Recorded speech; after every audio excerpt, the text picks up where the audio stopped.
Okay, so again, a few different issues here, at least for me and the seams that I've chosen, right? I masked out my seams originally and I just sort of did it to leave some holes, but now I've got this white that's still surrounding my red seams, which I don't want because let's say, for example, I go and I want to add a soccer ball to my seam as one of my images. I'm going to copy that image and I'm going to go back to Photo P and I'm going to go above my background layer, which right now is my green layer, and Control V to paste, Control Alt T to scale this down because it's super big. And I'm going to bring it, let's say I wanted to put that soccer ball in, oh, this layer right here, in this sort of framed layer right there.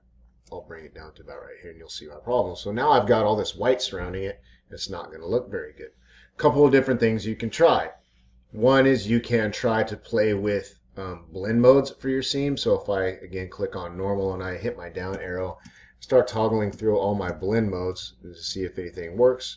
Well, I've got darker color. That might work. It sort of got rid of some things, made my seams look a little bit messy. So maybe that's not the best. I'm going to keep toggling through, see if anything shows up. That's sort of an interesting way to go with an overlay. But again, I can still see some of that white. And then that white sort of blows out my background and my soccer image a little bit.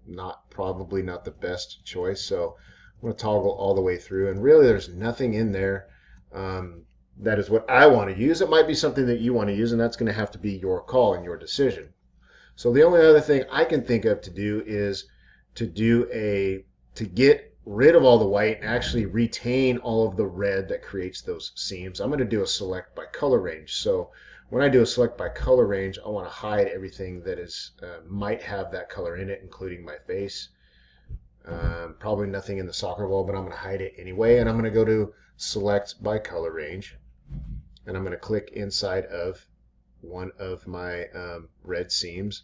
Then I'm going to play with that fuzziness. So the more white we have, the white that's showing up when I change this fuzziness is what we're going to have selected when I click OK. So I'm going to go all the way up to about right. You can go all the way if you want. I typically don't want to do that, so I'm going to keep the fuzziness down to about like 175 in my case and click OK.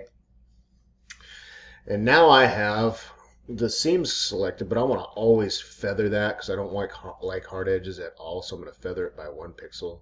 And I'm just going to do a Control C to copy and a Control V to paste. And then you can't see what happened, but it created a new layer that should only have those seams in it. And that looks okay in my opinion. It looks good enough for me. So if I show that soccer ball again, that works there. Now the next step is going to be, what do I use to get rid of my edges and how do I keep it inside of this framed area?